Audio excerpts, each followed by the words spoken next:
kalau puji Tuhan, kalau saya diberikan kesempatan lagi untuk boleh melayani firman Tuhan.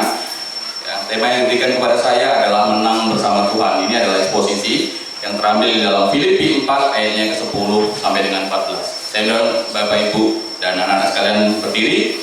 Kita akan baca bersama-sama untuk mulai firman Tuhan. Di dalam Filipi 4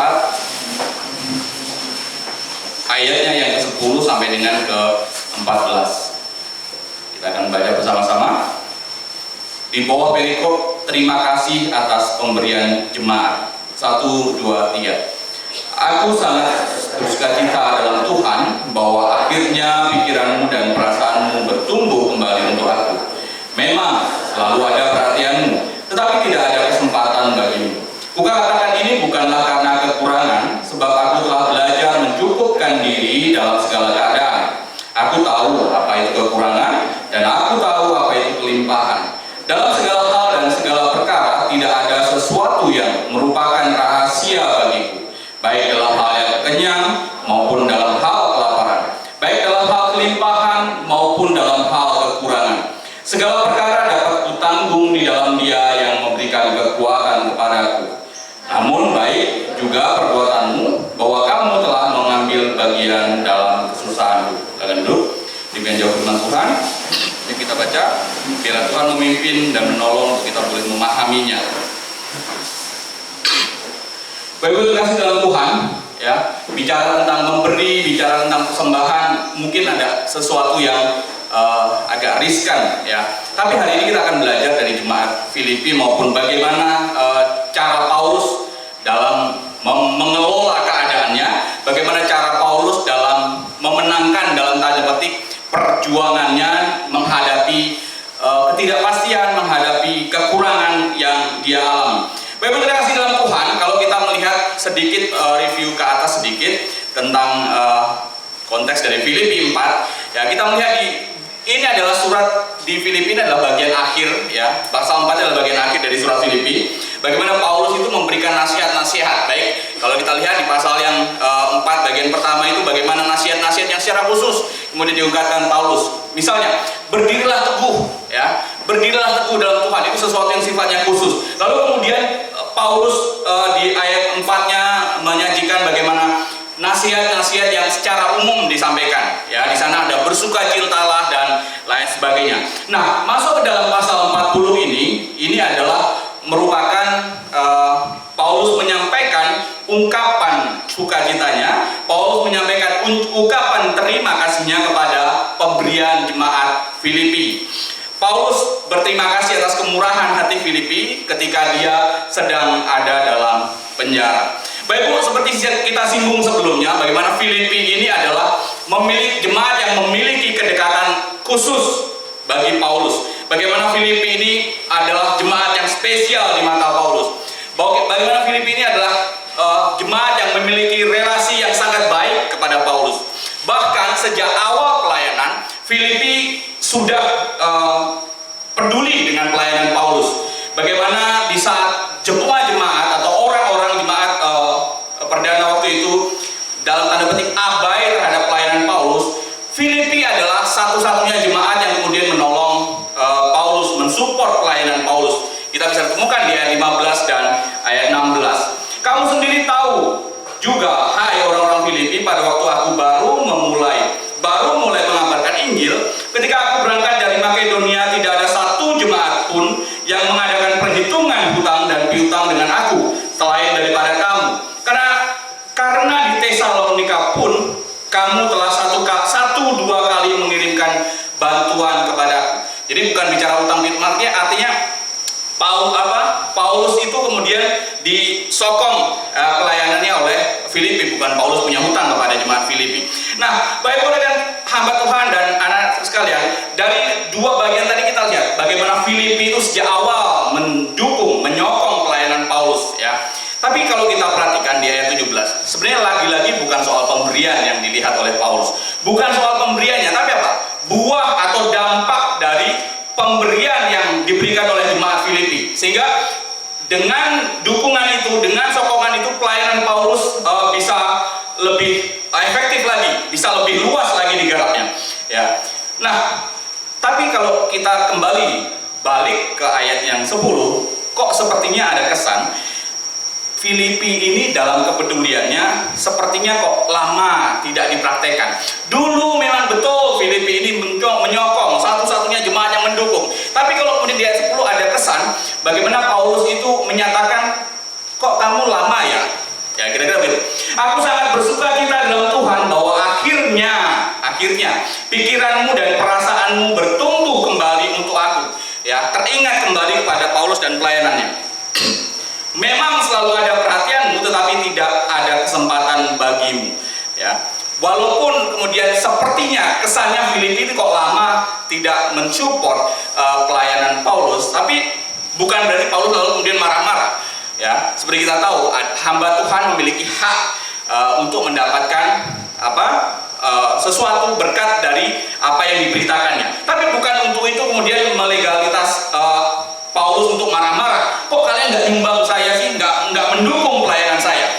Ya kalian nggak support saya lagi sih? Kan dulu kalian satu-satunya orang, kok sekarang nggak lagi? Kira-kira begitu. Nah, Paulus tidak demikian. Paulus tidak marah-marah seperti itu. Paulus justru menyorot bagaimana Filipi ini sebenarnya selalu memiliki perhatian kepada hamba Tuhan, secara khusus dirinya, tetapi kesempatan untuk memberikan itu kemungkinan belum ada. Ya, Paulus melihatnya seperti itu. Jadi durasi waktu yang lama kok tidak sepertinya mensupport lagi, itu bukan karena tidak peduli, tapi waktu kesempatan untuk memberi itu tidak ada, ya, atau belum ada. Nah, karena itu Bapak Ibu, rekan hamba Tuhan dan anak, kita lihat bahwa kepedulian, kemurahan hatian dari Filipi itu yang kemudian dilihat, bukan soal lamanya lagi. Ya, itulah yang ditunjukkan kembali.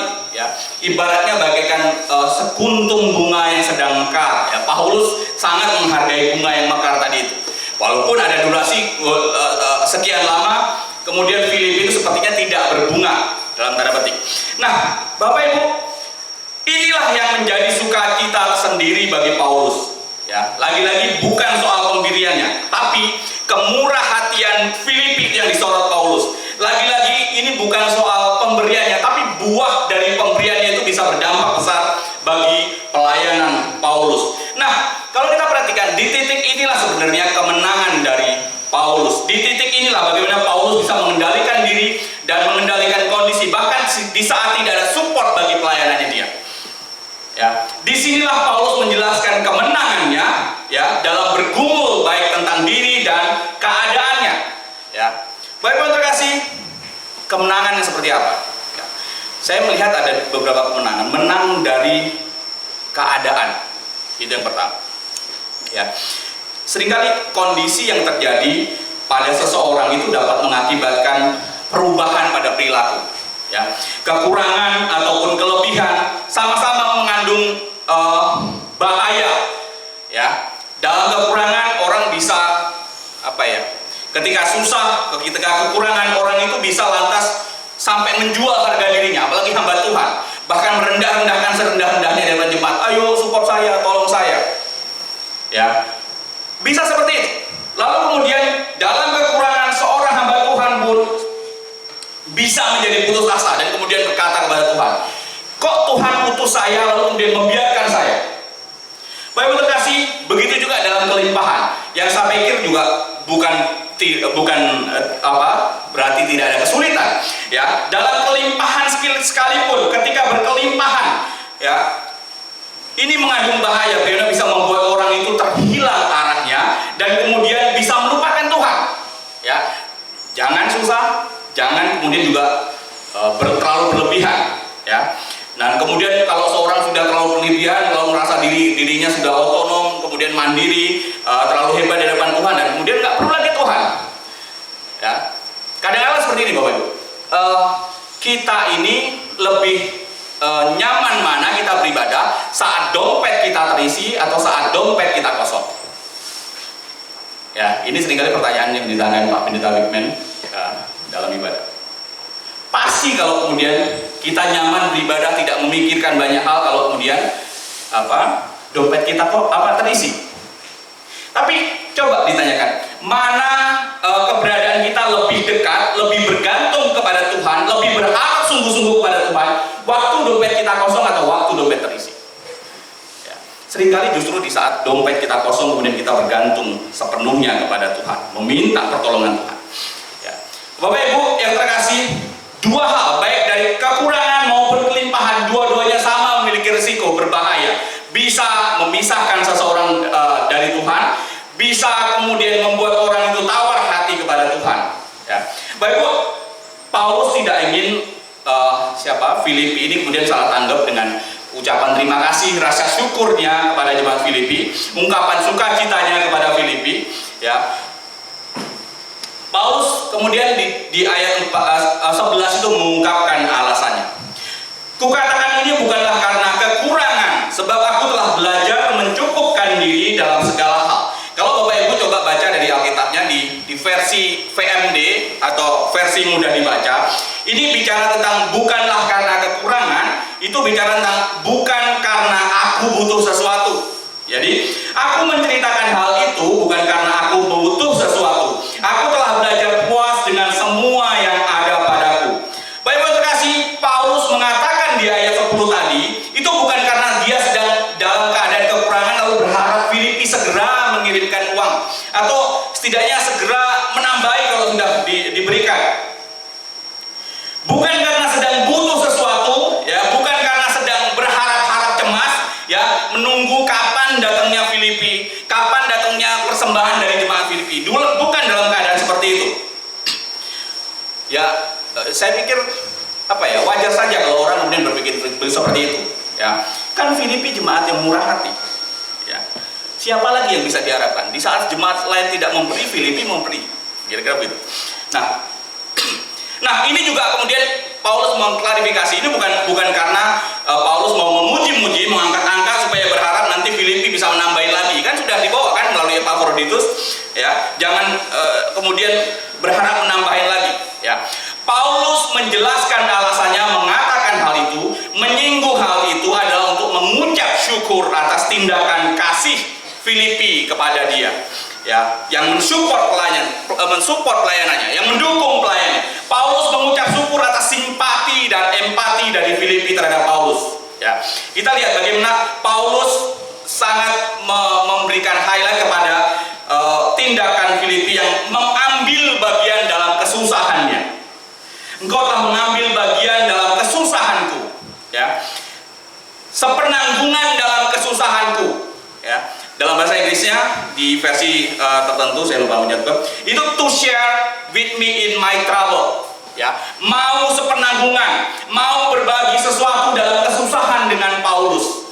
Bapak Ibu yang terkasih dalam Tuhan, tidak banyak orang yang kemudian mau sepenanggungan di dalam kesusahan, yang mau sepenanggungan di dalam kekurangan yang dialami oleh Paulus. Ya, mungkin orang mau sepenanggungan kalau ya dalam kenikmatan. Beberapa waktu lalu kita sudah disinggung, ya, ada gula, ada semut. Kalau kemudian ada berkat, maka orang semua berkumpul, ya, untuk mencicip, untuk menikmati, ya. Orang mau sepenanggungan dalam kenikmatan, tapi tidak mau dalam kesusahan. Ringan sama dijinjing, susah, berat, ya pikul sendirilah. Ya, saya pikir inilah kemenangan Paulus. Inilah kemenangan Paulus atas kondisi dan situasi. Kekurangan tidak membuatnya merengek-rengek kepada jemaat. Kekurangan tidak membuatnya mengemis. Kekurangan tidak membuatnya menjual harga dirinya sebagai hamba Tuhan. Kekurangan tidak membuatnya menjadi orang yang berharap belas kasihan kepada orang. Ya, sekalipun kalau kita baca dari 1 Korintus 9 ayat 17 dan 18, dia memiliki hak untuk itu. Sekali lagi, sekalipun hamba Tuhan memiliki hak untuk itu, tapi Paulus tidak merengek-rengek kepada jemaat, tidak merengek-rengek kepada Filipi untuk minta sesuatu dalam kekurangan. Dan di titik inilah kemenangan Paulus, ya, kemenangan atas keadaan, atas kondisi. Inilah kemenangan pertama. Bapak Ibu yang terkasih, ya, kekurangan itu seringkali kita alami, ya, bukan hanya, ya, mungkin anak-anak juga sering mengalami, ya, apalagi hamba-hamba Tuhan. Ya, rekan-rekan hamba Tuhan yang nanti akan dikirim juga, kekurangan itu pasti mewarnai kehidupan kalian. Tapi sekali lagi kita diingatkan melalui Paulus, jangan jual dirimu karena kekurangan. Jangan jual kehormatanmu karena kekurangan. Ya. Jangan jual harga dirimu sebagai hamba Tuhan karena kekurangan. Ya. Paulus mengajarkan bagaimana ada strategi yang perlu dilakukan dalam menghadapi kekurangan itu, ya, supaya dia menang. Nah, karena itu selanjutnya yang kedua adalah bagaimana bicara tentang strategi menuju kemenangan itu seperti apa. Ya, kata kuncinya dari Paulus adalah mengalami, ada pengalaman. Ya, agar tidak terjerumus dalam jurang keterpurukan, dalam kekurangan tadi itu akibat kondisi, maka saya berpikir begini, seseorang itu memerlukan sebuah strategi untuk menghadapi kekurangan itu. Seseorang itu memerlukan sebuah strategi untuk menghadapi kesusahan. Ya.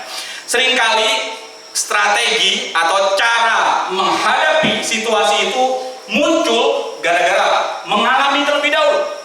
Gara-gara pengalaman yang kemudian dia rasakan. Ya. Ayat 12, Paulus menunjukkan bahwa dirinya paham betul dengan apa yang sedang dia alami, sedang kekurangan yang dia singgung tadi.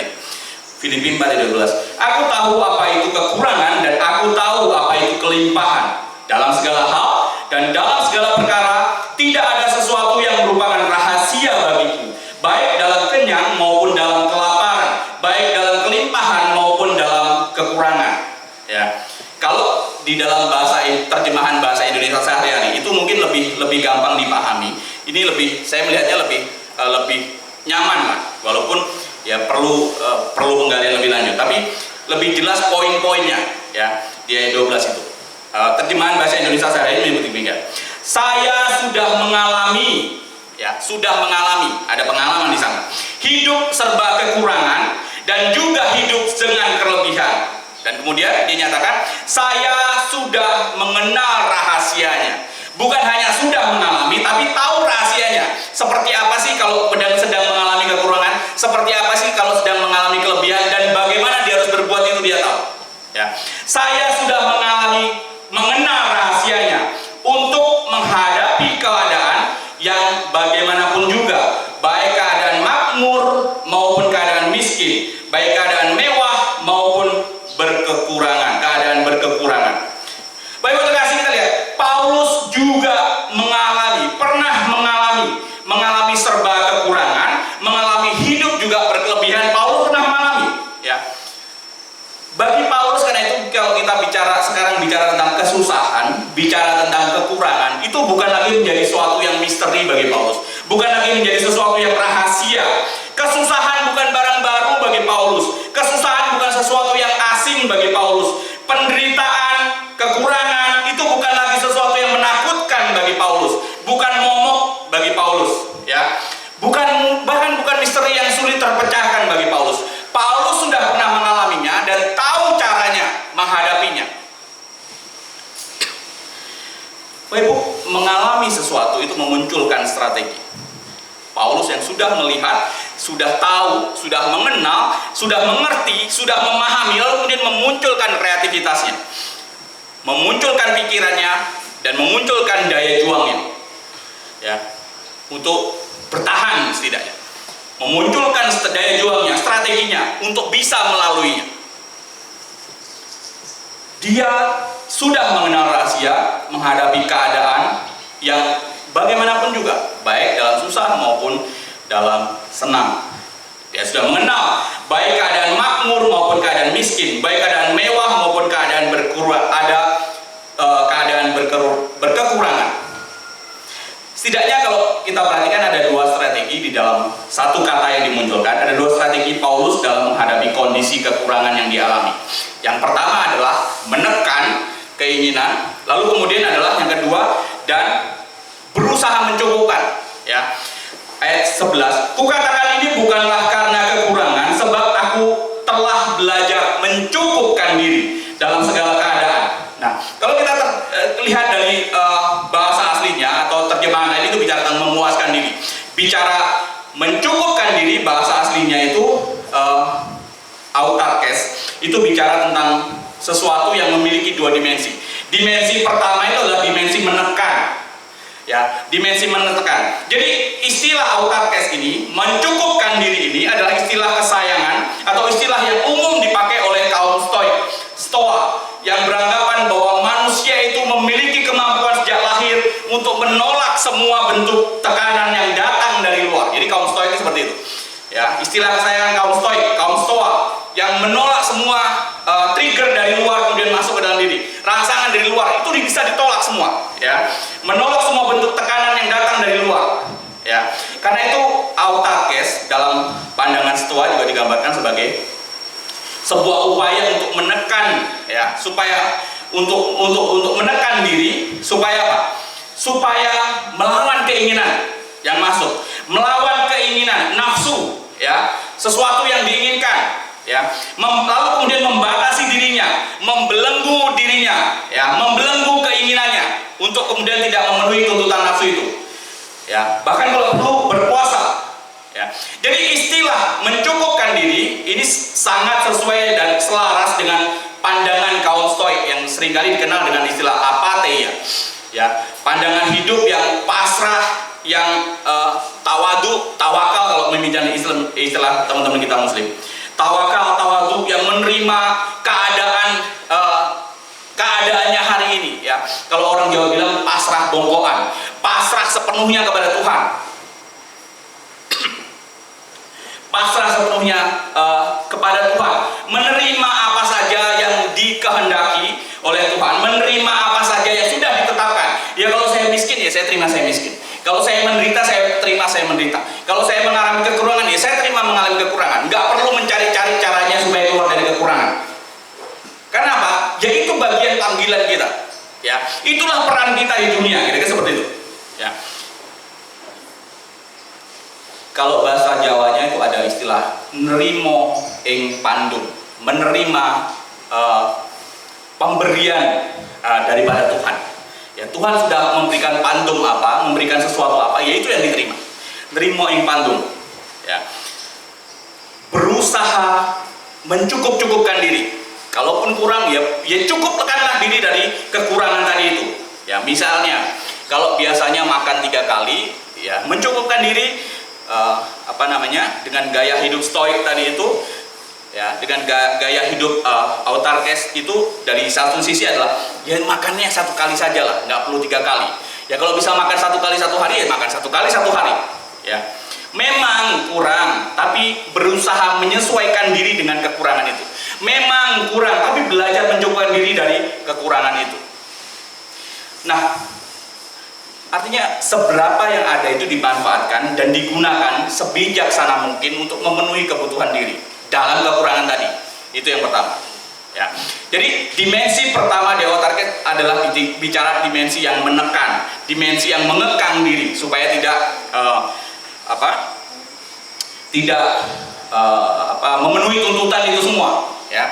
Jadi bagaimana itu strategi yang pertama, menekan diri. Strategi yang kedua adalah tindakan yang kedua adalah berusaha mencukupkan diri. Autarkes itu adalah juga bicara tentang upaya atau usaha untuk mencukupkan kekurangannya. Kalau kemudian harusnya dia punya 10 dalam 1 hari itu diperlukan uang 10.000, maka kalau yang dimiliki hanya 5.000, maka yang 5.000 itu kemudian berusaha mencukupkan diri. Bagaimana? Dengan cara swadaya. Ya, bagaimana? Dengan cara berupaya.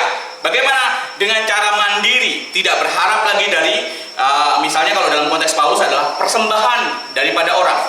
Nah, inilah yang dikerjakan Paulus dengan membuat tenda. Ya, untuk mencukupkan diri dana dalam pelayanan, lalu kemudian Paulus membuat tenda. Nah, sayangnya hari ini bagaimana Paulus membuat tenda itu seringkali dijadikan dalih bagi para hamba Tuhan untuk boleh melayani sekaligus bekerja. Artinya melayani secara full sekaligus bekerja. Padahal Paulus itu adalah mencukupkan sesuatu, bekerja mati-matian untuk kemudian dana pelayanan misinya.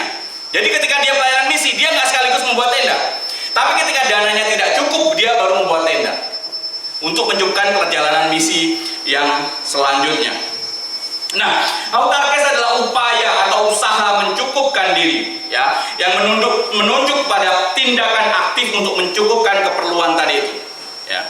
Kurang memang, tapi secara swadaya kemudian diupayakan, ya, untuk dipenuhi. Ya, kurang memang, tapi secara mandiri kemudian diupayakan.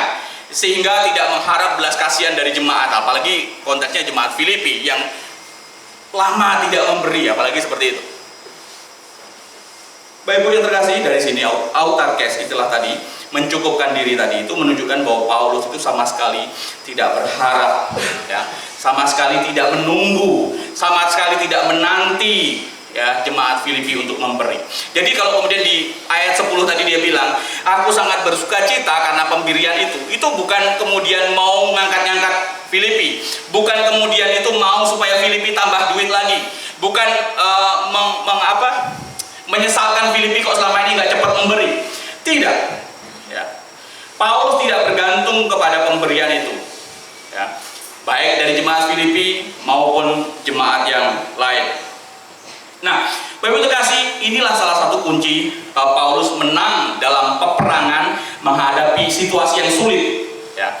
Dengan pertama tadi mengenali kondisinya dan situasinya, lalu kemudian mengupayakan baik dari segi menekan maupun dari segi mencari tambahan, bukan tambahan tapi mencukupkan apa yang harusnya dibutuhkan.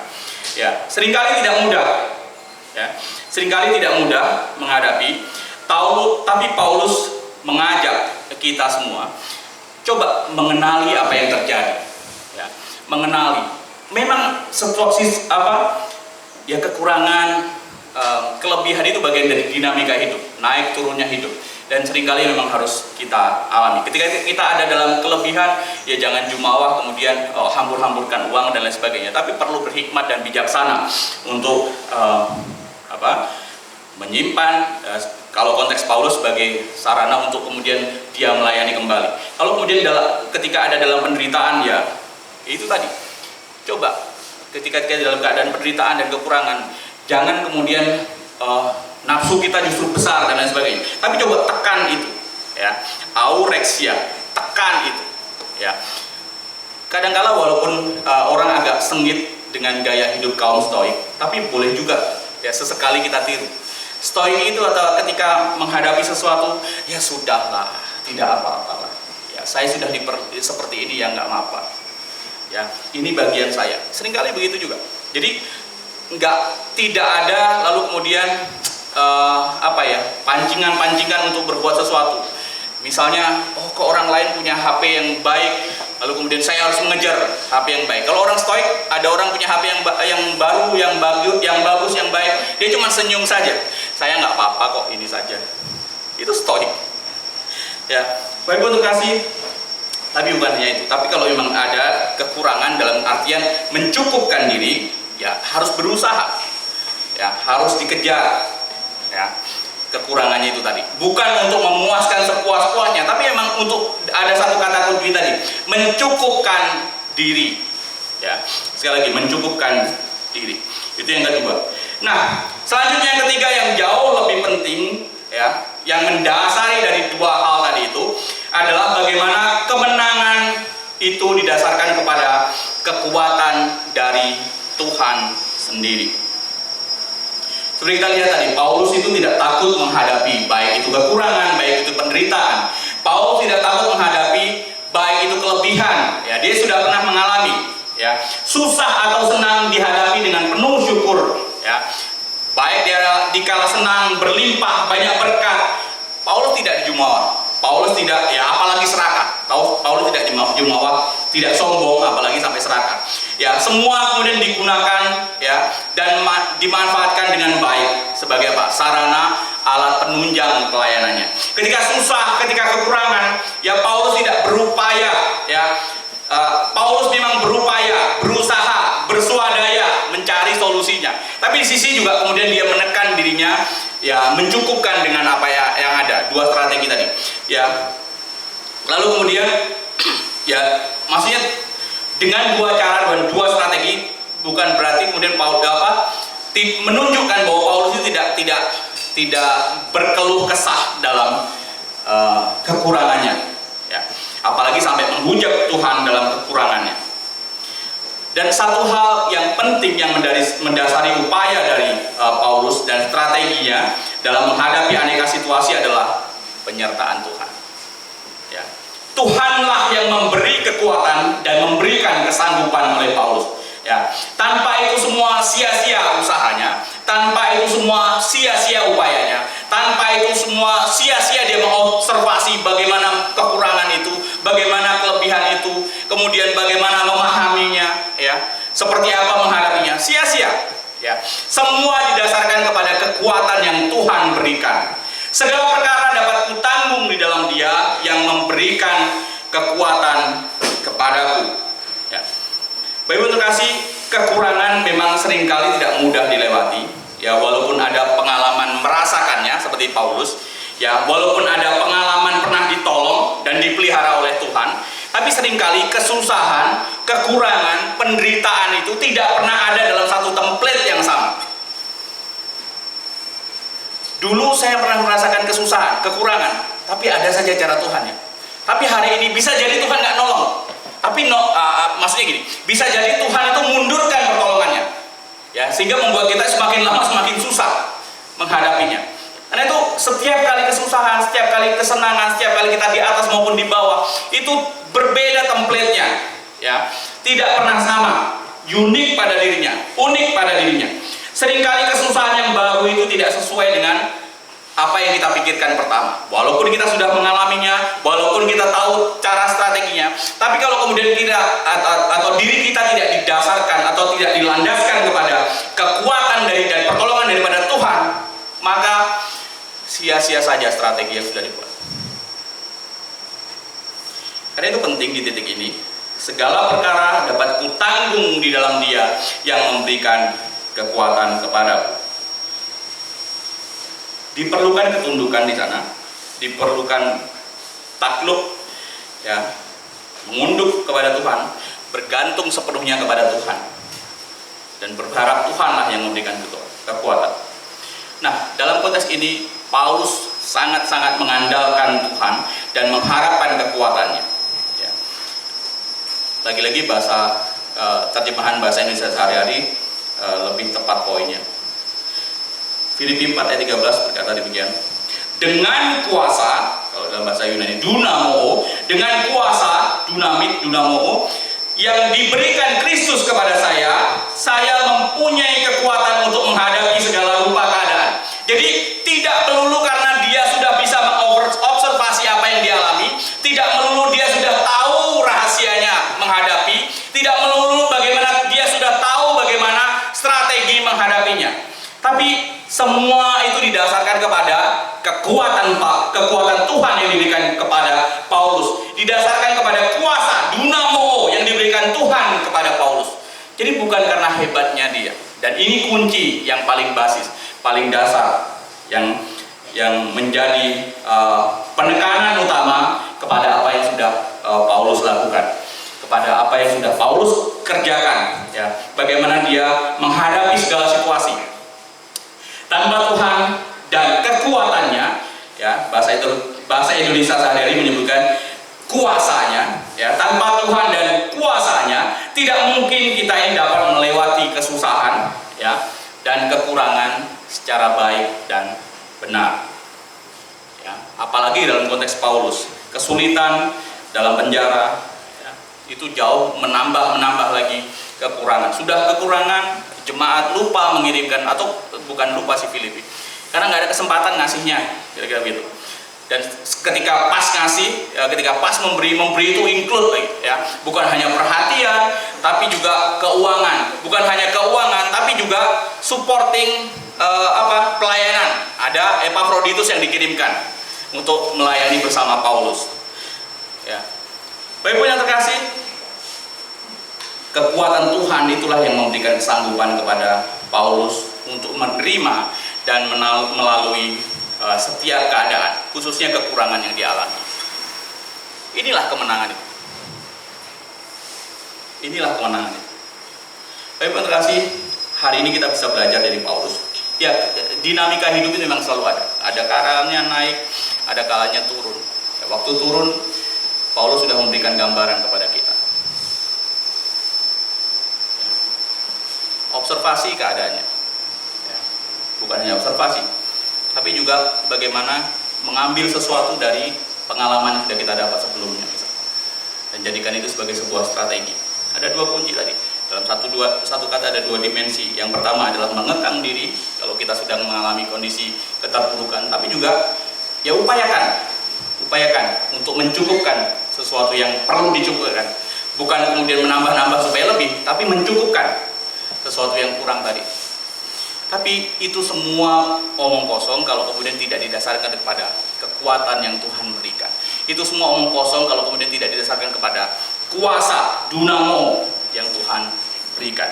Biarlah Tuhan menolong hidup kita boleh menang menghadapi situasi. Biarlah Tuhan menolong hidup kita boleh menang menghadapi dinamika hidup, baik itu susah maupun berlebihan. Tuhan berkati. Mari kita berdoa.